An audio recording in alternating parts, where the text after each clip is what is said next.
ئازان سڵاو خۆشحاڵین لە بەرنمەیەکتری ڕاڤە بە دیدارتان شاد دەبینەوە. تەوەری بەرنمەکەمان 73 ساڵ خەبات و تێکۆشانی پارتی دیموکراتی کوردستان بە میوانداری زۆر بەڕێز و خۆشەویست دکتۆر عومەر ڕەنگێنەیی مامۆستای زانکۆ. دکتۆر خۆشحاڵین و بەخێر بێت. دکتۆر نزیکە بینەوە لە سێ چارەکە سەدا لە خەبات و تێکۆشانی حیزبێکی سیاسی نەتەوەیی نیشتیمانی شۆڕژگەر بە ناوی پارتی دیموکراتی کوردستانەوە. بەڕێستان وەکو کەسایەتێکی سیاسی وەکو مامۆستایەکی زانکۆ خۆشحاڵم دەستپێکی بەرنمەکە لە ڕوانینی بەڕێزت بۆ 73 ساڵ خەباتی پارتی و بە تایبەت کاریگەری و ڕۆڵی سەرۆک مستەفا بارزانی لە دروستکردنی پارتیا و لە دروستکردنی شۆڕشی کوردیا. بەناوی خوای میهرەبان، دیارە ئەم بۆنەیەکی گرنگە، چونکە لە مێژووی کووردا کۆنترین پارتیا کۆنترین حیزب کە لە ئیش لەسەر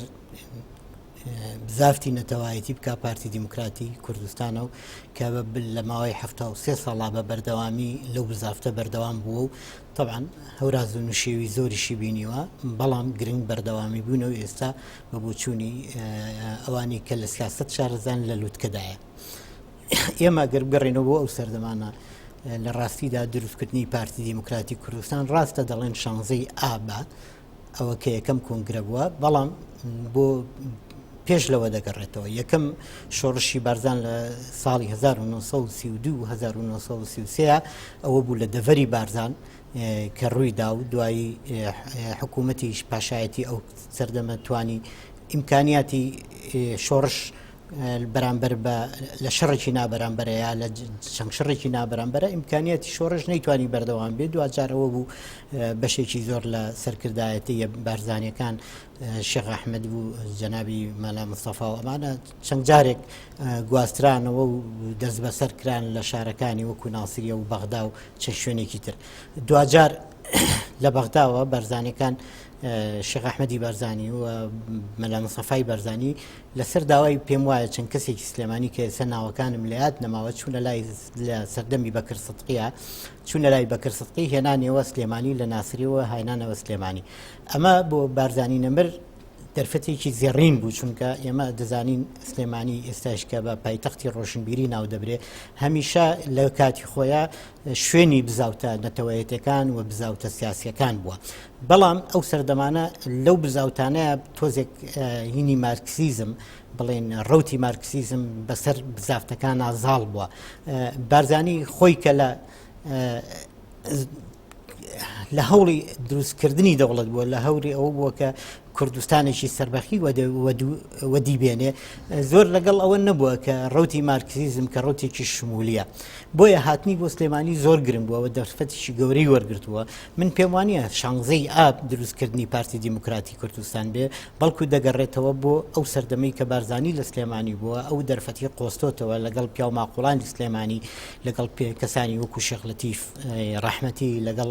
حەمێ و ڕەحمان ئاغا، لەگەڵ چەندین کە ئێستا ناتوانێت ئەو هەموناوە باز بکرێ. پەیوەندی زۆر باشیە بوو، باسی لاوە کردووە کە ئێمە چۆن هەوڵ بین بۆ ئەوەی کە کوردستانێکی سربەخۆمان هەبێ. یەکێکە لەو دەرفەتە زێڕینانە بارزانی لە سلێمانی توانیوێتی لە ڕووی ئاستی ڕۆشنبیری پێگەیشتنی خۆی درێغی نەکردووە. پێم وانییە بە خولەکیش وەستا بێت. یعنی زۆر جار ئەڵێن بارزانی مەلا نەبووە. چۆن؟ من ئەم قسە زۆر بەلامەوە گرنگە، چۆن پێیوتراوە مەلا؟ بارزانی لە سلێمانی لە لای گەورە مەلاکانی سلێمانی خوێندوێتی، مامۆستا مەلا عەبدوڵای چروسانی خوێندوێتی، لە لای مەلا عەبدوڵای بێژۆی لە مزگەوتی گەورە خوێندوێتی، لە لای مەلا مستەفای سەفوەت کتێبێکی تەواو کردووە لە عیلمی بەلاغایە پێوترێ الموختەسەر. ئەم موختەسەرە مەلای ئاخر عیلم دەیخوێنێ، بەڵام ئەو ئەگەر مەلایەکی تەواو نەبوو بێت، یعنی زانایەکی تەواو نەبوو بێت، چۆن موختەسەر دەخوێنێ؟ و لە مزگەوتی خمخانە لەوێ لەگەڵ میرحاجا چووە ئەوە سەماعی کردووە ئێوارە. وەلحاصڵ بارزانی چەندێکیش مەبەستی خوێندن بووە ئەوەندە بووە کە پیاوە ماقوڵەکانی ئێرە، مەلا گەورەکانی ئێرە پێگەی ئەم پیاوە بزانن. یعنی پەیوەندی کۆمەڵایەتی و زانستی بەیەکەوە بەستۆتەوە لەگەڵ پەیوەندیەک بۆ ئایندە، پەیوەندیەکی سیاسی. من ئەوە خوێنمەوە زۆر بەباشی ئەڵێ کە لە ساڵی 1940 کە شێخ محمودی نەمر لە بەغدا دەست بەسەر بوو ئیتر شۆڕش کرا بەسەر بەکر سدقی و ڕەشید عالی گەیلانی هاش شێخ محمودیان هێنایەوە بۆ سلێمانی و لە سیتەک دانیش جارێک لە جاران هەوڵی داوە کە بیبینێت شێخ محمود بینیەوە تەنانەت جۆرێک لە پەیمانیش لە نێوانیان بۆ کە ئەوان هەر چۆن نەبێ بگاتەوە بەرزان و شۆڕش بەرپەکاتەوە ئەمانش لە سلێمانی و دوایی یەک بگرن و مەسەلەکە بتوانن ئایندەیەک بۆ کووردا بینکەن بەڵام دوایی شێخ محمود وەکو باس دەکەن نەخۆش بوو لە واخری تەمەنیا بووە نەیتوانیوە شۆڕش بەرپاکاتەوە و بەنامەش بۆ بە بارزانی نووسیوتێتی من بەم تەمەنە و بەم جۆرە تەندروستیە ناتوانم داوای لێبوردنەکەم لەگەڵ محمود خانی دزڵی پەیوەندی هەبووە چەند جارێک لە پۆلیس ئیجازیان وەرگتووە کە بە ناوی ڕاوەوە چوون بەرەو شارباژێر ڕۆ ئەمانە بۆ ڕێگەوبانەکان شارزابێ ئەمە بیدایەتێکە بۆ ئەوەی کە پارتی دیموکراتی کوردستان دروست بێت تا ساڵی 1940 بارزانی دەچێتە لای شێخ لەتیف ئەڵێ شێخ لەتیف من هەستەکەم هەوڵ هەیە بۆ کوشتنم لەم شارە ئەڵێ جا تۆ ئەمرت بەچی ئەڵێ من ئەمەوێ بڕم دەربازم شێخ لەتیفیش چەند پیاوێکی خۆی و بالحاصل بۆی ئامادە ئەکا بۆ ئەوەی لێرە دەرباز بێت و دوایی دەگەڕێتەوە بارزان و لەوێ خەڵکی لە خۆی کۆ دەکاتەوە تا ئەوەی دەچنە مەهاباد لە مەهاباد دەزانین یعنی کۆماری مەهاباد لە 1946 ڕاگەیەندرا بارزانی پاڵپشتێکی گەورە و تەنانەت بە قازی و دوتی من وەک سەربازێک لە لای تۆم تۆ ئەمرەکەی توی ئەمە جێبەجێی دەکەین لەوێ بەڵام هەر بیری لای کوردستانی باشووریش بوو لەوێ کۆمەڵی ئەفسەری لەگەڵ بوو چوار ئەفسەرە شەهیدەکە میرحاج و محمود عەبدولعەزیز و ئەو محەممەد قودسی و خێرڵڵا عەبدولکەریم و ئەمانە محمود عەبدولعەزیز ئەمانە لەگەڵ نووری ئەحمەی تاها لەگەڵ هەمزە عەبدوڵڵا ئەمانە لەگەڵ یا بوون لەوێ بیرۆکەی دروستکردنی پارتی دیموکراتی کوردستان دروستە بێت تەنانەت جۆرێک لە پەیرۆ پرۆگرامیشدا ئەنێن پەیرۆ پرۆگرام بۆ ئەو حیزبەدا ئەنێن دوای ئەوە لێرە ئەم حیزبانی کە لە سلێمانین وەکووتمان سێ حیزبی دیار هەبوون شۆڕش و ڕزگاری و حیزبی هیوا لەگەڵ ئەوانە پەیوەندی و گفتوگۆ هەر بەردەوام بێ حەمزە عەبدوڵڵا دێتەوە لەگەڵ یان قسە دەکا بە تایبەتی لەگەڵ شۆڕش و لەگەڵ حیزبی ڕزگاری ئیتر تا ئەگەنە ئەو بڕیارەی لە ساڵی لە 16 ئابی ساڵی 1946 لە بەغا یەکەم کۆنگرەگرین لە ماڵی فەهیم سەعید وابزان ناوێک بڕیاری جواب بووە یعنی ئەو پەیامی کە حەمزە عەبدوڵڵا هێناوێتەوە بۆ ئەمانەی سلێمانی ئەوە بووە کە شێخ لەتیف پارزانی سەرۆک بێت شێخ لەتیف جێگری یەکەم بێ کاکە زیادی کۆیە جێگری دووەم بێت ئیتر لەو کۆنگری کە لە بەغا وازان بە ئامادەبوونی 30 کەس تا 40 کەس بووە ئەم بڕیارە ئەدرێ و بارزانی وەکو سەرۆک هەڵ ئەدەبژێرێ کەواتە حیزبێک کە ئاسۆی ڕوون بێ بۆ کوردایەتی وە حیزب بێت یعنی ئێمە شۆڕشی شێخ محمود نەمرمان هەبوو و حرەکاتی زۆر گەورەمان هەبووە پێش ئەوەش بەڵام وەکو کە حیزبێکی سیاسی سەردەمیانە پارتی دیموکراتی کوردستان ئەو شانازیە پێ ئەبڕێ کە یەکەم پارتی یەکەم حیزبی کوردیە کە بە ئاسۆی ڕوونەوە لە پێناوی کوردایەتی یا لە پێناوی گەیشتن بە ئامانجی تێگڕای کورد کە سەربەخەوەی کوردستانە هاتۆتە کایەوە.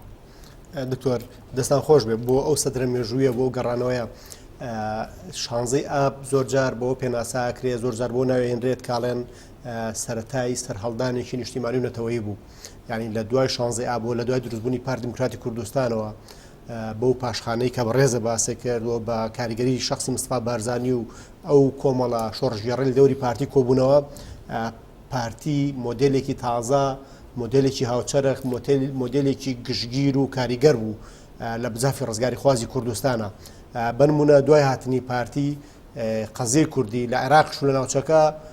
تەوژمێکی باش ئەچێتە پێشەوە قسەیەکێ لەسەرەوەی کە بۆ نمونە زۆر جار شۆڕشەی لول ئەهێنرێتەوە لەسەرەوەی کە لە دوای دروستبوونی پارتی لە دوای ئەو کارانی کە پارتی بۆ هەستانەوەی شۆڕشی کوردی دروستی کردووە پارتی توانێت شۆڕشێکی وەکو شۆڕشی ئەیلول بخڵقێنێ کە شۆڕشێکی سەرتاسەری بووە لە زاخۆ بۆ خانەقین شۆڕشێک بووە تەواوی چین و توێژ و پێکاتە جیاوازەکانی کوردستان لە کورد و مسلمان و شیعە و تورکمان و مەسیحی و یەزیدی و کاکەی و تەواوی خەڵکی ناوچەکان تەواوی خەڵکی دەڤەرەکان پێکاتە جیاوازەکان لەم شۆڕشای جیان بووەتەوە. خوێنەوەی جەنابەت چییە بۆی کە پارتی لە دوای 73 ساڵ هێشتا ئاڵا هەڵگری کوردایەتیە، هێشتا پارتی خاوەنی ئەو چرکەساتە مێژوویە کە بۆی دروست بووە؟ لە ڕاستیدا ئێمە ئەگەڕێنەوە بۆ هەمان سەردەم کە پارتی تا دروست بوو بوو ناوی پارتی دیموکراتی کورد بوو. بەڵام لە یەکێ لە کۆنگرەکان وازام لە کۆنگری سێهەمە یا چوارەم کە لە کەرکووک بەسرا لە 54 ئەوەی بێتە یادم، ئەوە بوو ناویان لێنا پارتی دیموکراتی کوردستان. بۆ ناوی پارتی دیموکراتی کوردستان لەبەرەوەی کوردستان ئێمە ئەبێ هەمیشە خۆمان ستەم لێکراوین و خۆمان بندەستین، ئەبێ لە بیرمان بێت تەنها لە کوردستانە تەنها کورد ناژی، پێکاتەی کە ئەژی وەکو تورکمان وەکو کلدان و ئاشووری و ئاینزای جیاجیاشەیە. لەبەرەوە یعنی ئەوانە زۆر ڕۆشنبیر بوون، وتیان باشترە بڵین پارتی دیموکراتی کوردستان، کە پارتی دیموکراتی کوردستان بێ هەموو ئەوانی کە لە کوردستان لە ئاینزاجیاکان و لە نەتەوەجیاکان بۆیان هەبێ. و ئێمە گە سێری شۆڕشی ئەیلول بکەین، لە شۆڕشی ئەیلولە کەسانی وەکو فڕانسوا حەریری کە زۆر دیارە مارگرێت کە ئافرەتێکی یەکەم پێم وایە ئافرەتی پێشمەرگە بوو بێت لێرە لە سلێمانی ئێمە پێمانە و پەترۆس خۆی بتروسە، ئەوە سایقی هەم پێشمەرگە بوو هەم سایقی کاک فەتەحاغا بوو. یعنی کەواتە من ئەو ناوانم لەبیرە چەندین کەسایەتی تورکمان و کلد و ئاشور و ئەمانە بەشدار بوون لە ناو شۆڕشەوە هەیەە گەشتوێتە پلەی سەرکردایەتی و ئەندامی مەکتەبی سیاسی. بەڵێ زۆر ڕاستە پارتی دیموکراتی کوردستان بەرنامەکەی وازح بووە. بەرنامەی پارتی دیموکراتی کوردستان دابینکردنی مافەکانی نەتەوەیی بووە لە کوردستان، چ وەکو کورد چ وەکو خەڵکی کوردستان. ئەمە یعنی پێش ئەوە حیزبێک نەبووە وەکو حیزب وەکو هەیئەت بڵین تشکیلەیەکی سیاسی هەبێ، مەکتەبی سیاسی و سەرکردایەتی و ئەوانە کە پێ ئەوترێ حیزب. حیزبێک نەبووە بەو شێوە بەڕوونی بڵێ ئێمە ئامانجمان وەدیهێنانی مافەکانی گەلی کووردە. ئیتر ئەم مافانە جاری وایە لە حکمی ذاتی خۆی بینیوەتەوە، جاری وایە لە مافە کەلتوری و ڕۆشنبیرەکان تا ئەگاتە سربەخۆی ئەمە هەمووی هەر مافە. بەڵام چۆنیەتی پێکەوە ژیان لەگەڵ ئەو نەتەوەیی کە باڵادەستە ئەوە دیاری ئەکات. گرنگ ئەوەیە ئەم حیزبە کە دروست بووە لە یەکەم ڕۆژی دروستبوونەوە تاوەکو ئێستاش حیزبێکە کار لەسەر دوو بنەماەکە. بنەمای یەکەم بنەمای کوردستانی بوون، ئەوانی کە لە کوردستانان برای ئێمن دەبێ ماف و ئەرک و ئەمانیان دابین کرایەوە. بنەمای دووەم مافی نەتەوایەتیە کە ئەم خاکە خاچی کووردە و خەڵکانی کەش لەگەڵمانە هەن. بەڵێ ئەمە هەفتا و تا ئێستا حیزبێک کە بانگەشەکانی کە بنەما هیزریەکەی لەسەر ئاستی نەتەوایەتی و لەسەر ئاستی ڕۆشنگەری نەتەوایەتی ئیشکا پارتی دیموکراتی کوردستانە کە بێ ئەملاولا بەبێ ڕاستەوخۆ و ڕاشکاوانە باز لە مافی کورد و نەتەوەی کورد و کوردستان بکات. بەڵێ دکتۆر زۆر جار حیزبە سیاسیەکان سەروارێکە بۆ نمونە بانگشەی جیاواز دەکەن، بەڵام پێوەر و پێوانەکردنیان بە دەستکەوتەکانیانە. ئەگەر ئێمە سەری پارتی دیموکراتی کوردستان بکەین لە 46ەوە بۆ ئێستا پارتی بە زنجیرەیەک لە هەوراز و نوشێوە هاتووە و کۆمەڵە دەستکەوتی مێژووی گەورەشی هەیە لە بەشداری کوردەوە لە 58 لە دروستکردنی شۆڕشی ئەیلول و خوڵقاندنی شۆڕشی ئەیلولەوە بۆ ڕێکەوتن نامەی ئازار و ناچارکردنی دەوڵەتێکی داگیرکار و ستەمکاری وەکو عێراق لەوەی کە ئەدان بە مافەکانی کووردا بنێ. خوێندنەوەی جەنابەت بۆ 11 ئازار بۆ ئەو ڕێکەوتنە بۆ ئەو کاریگەریە زۆرەی کە شۆڕش توانی لەسەر حکوومەت و دەوڵەتێکی وەکو عێراق دروستیکە. خوێندنەوەی تۆ چی بۆی کە پارتی بە پێی قۆناغبەندیەکان توانیوێتی لە کۆمەڵی وێزگەی گرنگە ڕووداوی مێژووی گەورە بخۆڵکێنێت؟ ئێمە گەر بگەڕێنەوە بۆ سەرەتای شۆڕشی ئەیلول وەکو باس کرا، شۆڕشی ئەیلول دەستکەوتی مەزنی هەبوو و شۆڕشی ئەیلول بێجگەلەوە کە شۆڕشی کورد و کوردستانی و شۆڕشی بەشێکی زۆری خەڵکە ستەم لێکراوەکانی عێراق بوو. زۆر جار حیزبەکانی عێراق کە لیان قەوما لەگەڵ دیکتاتۆریەتی عێراق پەنایان بۆ بەرزانی ئەبەر لەوانە چەند جارە حیزبی شیوعی و کەسایەتی عێراقیەکان پەنایان بۆ بەرزانی دەیەنە ئەمە یەکێکە لە دەستکەوتێکە کە تاکو ئێستش دەبینین لە هەولێر زۆر خەڵکی زوڵم لێکرا و یا چەوسێنرا و هاتوون لە پەنای حکوومەتی هەرێمی کوردستانە حەساونەتەوە ئەمە لەلایەک لەلایەکی کە بەیانی یعنی ئێمە گەر بگەڕینەوە کاتی عەبدولکەریم قاسم شۆڕشی عەبدولکەریم قاسم ها بارزانی گەڕایەوە بەڕاستی ئەگەر هەندێک جێرە شێوێن هەندێک کەسانی شۆڤێنیزمی قەومی عەرەبی و تەنانەت حیزبی شیوعی ڕۆڵیان هەبوو لە تێکدانی نێوانی بارزانی و عەبدولکەریم قاسمە بەڵام ئەوەی کە عەبدولکەریم قاسم لە کۆماری عێراق ڕایگەیان کە عێراق ئەوەش بۆ دەستکەوتی شۆڕشی بەرزانی و بۆ دەستکەوتی ئەو شۆڕشانی کە ئەگەڕێتەوە کە عێراقێکی هاوبەشە لە نێوان کورد و عەرەبە ئەمە یەکێک لەو دەستکەوتانە و ئیقرارکردنی چەندین مافی کللتوری و ڕۆشنبیری بۆ کرد ئەمانە هەر دەستکەوتن بەڵام لە هەمووی گرنگتر ئەوە بوو حکوومەتی عێراق سەرە ڕای ئەوەی کە شۆڕشێکی چاواشە بەرامبەر بە ڕەوتی کوردایەتی ڕەوتی بارزانی و ڕەوتی پارتی دیموکرات لە ئارادا بوو و بەهێزیش بوو دژی ئەوە بەڵام حکوومەتی بەعث بەو هەموو دڕوندەیە ناچار بوو لە ساڵی 1970 تەماس لەگەڵ بارزانی نەمر و لەگەڵ سەرکردایەتی شۆڕش بگرێ بۆ ئەوەی چارەسەرێک بۆ کێشەی کورد ئەبێ ئەوە باش بزانین کە لە دیدی حیزبی بەعث ئەسڵەن شتێک نییە بە ناوی لە عێراقا بوونی کورد یا ئەگەر هەژبێ ئەو کوردە دەبێ ژێردەسەی ئەوان بێت و لە دیدی حیزبی بەعث هەرگیز ئەوە نییە کە ماف بۆ کورد دابین بکە کەواتە چی دابینی کرد بەهێزی شۆڕشی ئەولول و بەهێزی قیادەی کوردی تێگەیشتنی قیادەی کوردی لە هەلو مەرجەکان و لە دەوروبەر ئەوە بوو حیزبی بەعث ناچار بوو تەماس لەگەڵ سەرکردایەتی کووردا ببەستن ئەنگزی ئازار دەستکەوتەکانی فرە بوون بەڕاستی دەستکەوتەکانی زۆر گەورن بۆ یەکەم جارە لە مێژووی کووردا لە دوای حربی عالەمی یەکەمەوە لە یاسای وڵاتێک لە وڵاتانی کورد لە بندەستی هەن ئەو جۆرە بەو ڕاشکاویە دان بە مافی کووردا بندرێ بۆ نمونە دەبوو لە هەموو یعنی لەو بەندەکانی 11,000 لە هەموو عێراق دەبێ بە کوردی بخوێندرێت لە پاڵ زمانی عەرەبیدا بەڵام تا کوێ جۆبەجێکرا ئەوە ناگەێنێ کە خەتای شۆڕش بوو ئەوە ئەگەینە کە بەرامبەرەکە کەسێکی بێوەفا و بێپەیمان بووە و هەموو مافەکەلتوریەکان و دامەزراندنی مەجلیسێکی تەشریعی تەنفیزی کە دوایی بە کارتۆنی کرا ئەمانە هەمووی دەستکەوت بوون دانان بەوەی کە لە عێراقا دوو نەتەوەی سەردەست بە معنا سەردەست بەمعناوە ناوەکانی کە بچێت بەو معنای دوو نەتەوەی گەورە هەن لە پاڵ نەتەوەی عەرەبان نەتەوەی کورد هەیە ئەمە دەستکەوتێکی گەلێک گەورەیە بۆ شۆڕشی ئەیلول و بۆ حکمەتی بارزانی نەمر دەگەڕێتەوە بەڕاستی کە توانینەی هێشتا شۆڕشەکە بەلاڕێدا ببرێت هەرچەند زۆر هەوڵدرا یعنی لەوەتەی پارتی دروست بووە و ئێستاشی لەگەڵا بێ لە هەر چوار وڵاتی دەور و پشتی ئەمەوە ڕۆژانە دەیان پلان و دەیان پیلان دروست دەکرێ بۆ ئەوەی پارتی لەو ڕاستە ڕێگەی خۆی لا بدە ئێستاشی لەگەڵا بێ و ئێستا پێم وایە لە جارانیش زیاتر و بەرچاوە چی کرا کە بۆ ئەوەی پارتی ئەو ڕاستە ڕێگەیە لا بدا لە ڕاستەڕێی کوردایەتی بە ئاراستەی کای ببین بەڵام نەتواندرا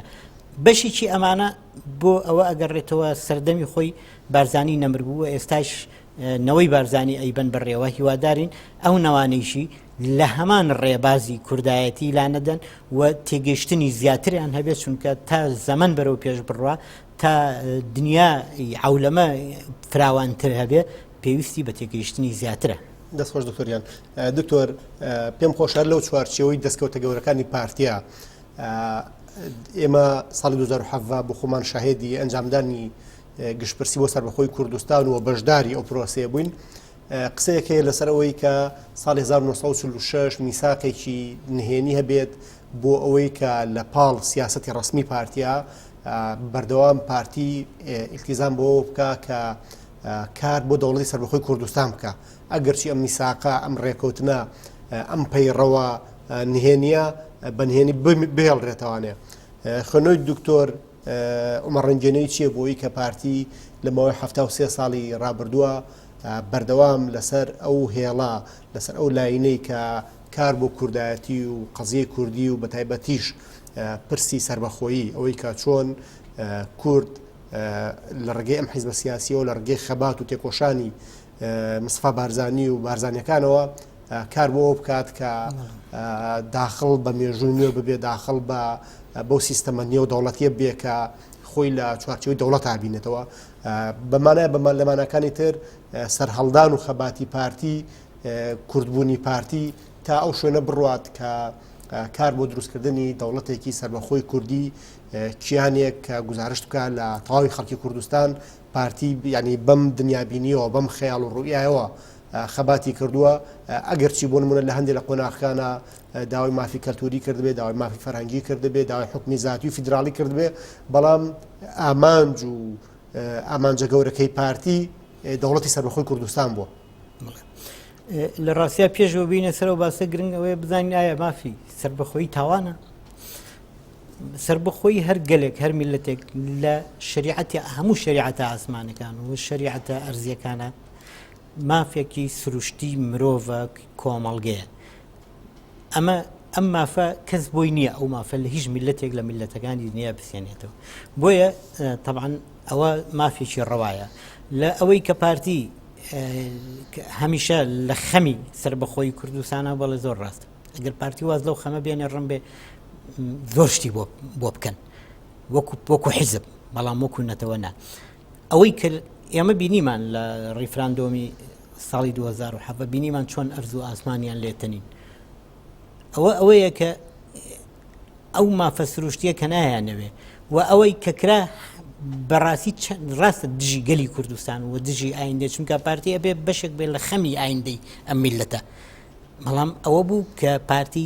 پارتی بچووک بکەنەوە نێڵێ لەسەر ئەوە ئیش بکە. بەڵام سیاست خۆتەزانی بە ڕۆژ ئەگۆڕێ بە کاتەگۆڕێ بە زەمە نەگۆڕێ. ئێمە کاتی خۆی کە لە ڕێخستنەکانی پارتیا لە شۆڕشی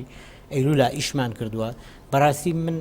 یەک کادرم نەبیستووە کە دابنیشین باسی سەربەخۆی کوردستان نەکە. یعنی حکمی زاتی و فیدرالی ئەمانە هەنگاوی یەکەمە بەرەو سەربەخۆی. ئەمە لەلایەک پارتی و سەرکردایەتی و بنەماڵەی ماڵباتی بەرزانی باجی ئەوەیان زۆر داوە. بەڕاستی باجی ئەوە ئەدەن کە ئەوان کە سەرکردایەتی پارتی هەمیشە خەمێکی گەورە و گەورەتری هەیە کە خەمی سەربەخۆیی یەکگرتنەوەی هەموو پارچەکانی کوردستانە و هەر ئەوەیشە کە بە بەردەوامی ئەو پیلانە ژەنگاویانی لە دەوروبەر و لە شوێنانی کە بۆ پارتی ئەکرێت و ئەو مینانی کە ڕۆژ بە ڕۆژ بە پارتیا دەختەقێنەوە هی ئەوەیە ئەو لە خەمی نەیشاردۆتەوە. یعنی ئێمە سازانین حیزب هەیە بە بانگەشەی چوار پارچەی ئەکرد گەنجانی هەڵە خەڵتان بەڵام ئێستا سەرکردەکانیان لێرە و لەوێ ئەڵێ ئێمە پێویستمان بە سەربەخۆیی نییە. بەڵام پارتی ئەمەی نەشاردۆتەوە و بیزات سەرکردایەتی پارتی ئەمەی نەشاردۆتەوە. یعنی هەژار لە پێشەکێکی بۆ کتێبەکەی هین داناوە باسی ئەوە کاڵێ جارێکیان من هەر سەری خەریتەمە کرد و ئەم هێنا و ئەم برد بەرزانی وتیەوە چیە هەژار بووە سەرە قاڵە وتم وەڵڵاهی چەنگە بەم ئێمە بۆ دەوڵەت لەوە ناچێ بشین. وتی بۆچی هەژار؟ وتی ئێمە دەرچەی ئاویمان نییە. تی هەژار تۆ بەم مێژوو نووس و مێژ شارزایت لە ژیان چۆن نازانی؟ ئێمە لە عشیرەتی بەختیاری هەیە عشیرەت لوڕن لەسەر شەتۆ العەرەب. وتی بڕۆ سیر کە عشیرەتی بەختیاری سنوورەکان کاچوایە. وتی سێرم کرد تا سەر خەلیج و شەتۆ العەرەب. وتی ئێوە دەرچەی ئاوی نییە لێمان زەوت کراوە لەولاوە لە تورکیاوە بە هەمان شیان دەرچەیەکی کە هەیە کاچێتەوە سەر ئاو. کەواتە بەرزانی ئەمە لە کوێوە سەری گرتووە پێش هەژار ئەو دیراسەی ئەوەی کردووە کە ئێمە دەرچەی ئاویمان هەیە. بەڵام ئەم دەرچە ئاویانە ڕاستە ئێستا ڕم بێ کوردیان لێ نەهێشت بێ. بەڵام ئەوە مافێکە کەس ناتوانێت زەوتیکە ئەوە لێمان زەوت کراوە. کەواتە بەرزانی هەمیشە لە خەمی ئەوەیە بووە و بەرزانی حەزەکەم بزانی ڕاستە دروستکەری وەدیهێنەری پارتیە بەڵام لەگەڵەوەیشا بەرزانی لە پارتی هەموو جارە گەورەتر ڕوانیوێتی بەرزانی هەمیشە ئەوەی زانیوە کە ئێمە میلەتێکین بۆ نمونە لە کاتی شۆڕشی شێخ مەحموود نەمر خوالی خۆش بێ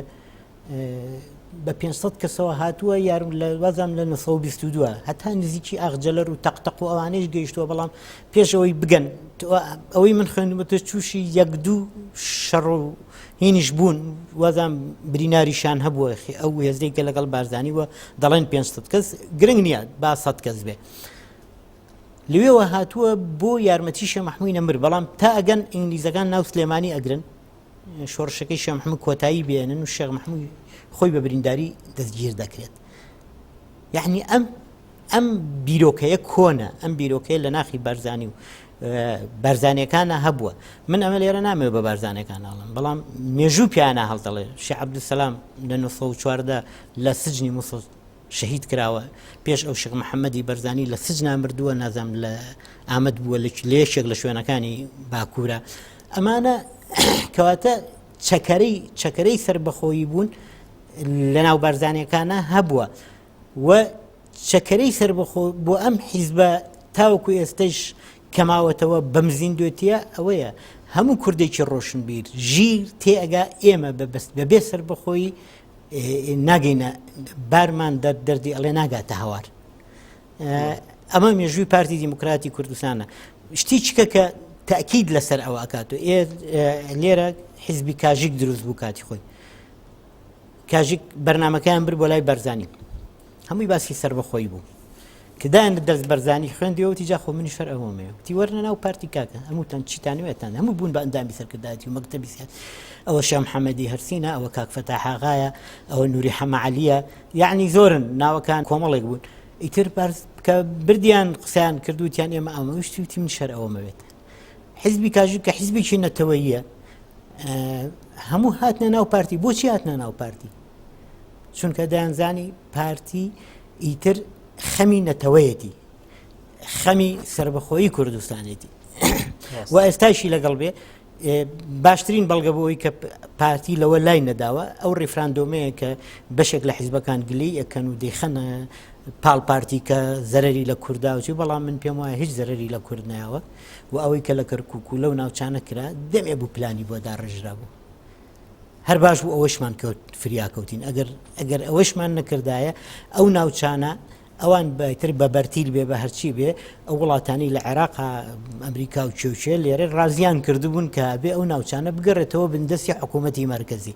دیارە پارەی زۆر دراوە مەلیارەها دیلار و دۆلارژی ڕەنگ بێدرابێت بەڵام ئەوەی کە نیاری توێ دایما چێ دیوی دەرەوەی شتەقانە خوێنێتەوە دیوی ناوەی ناخوێنێتەوە بەڵام ئەوەی کە بارزانی سەرۆک بارزانی بڕیاری لێدا من پێم وایە تا ئێستا ڕێفراندۆم لە هەموو شۆڕشەکانی کورد گەورەتر بوو چونکە شۆڕشێکی سەقافی شۆڕشێکی ڕۆشنبیری شۆڕشێکی سیاسی دنیابینی پێوە دیار دکتۆریان کاتی بەڕامەکەمان تەواو بوو خۆشحاڵ بوون کە لە بەرنامە ڕافامەدەبووی دکتۆر عومەر ڕەنگێنەی مامۆستای زانکۆ سوپاس بۆ ئەمەدەبوونی بەڕێستان ئەزان تا ڕاوەکردنی پرسێکی تر بەخواتان ئەسپێرین و خواتان لەگەڵ بێت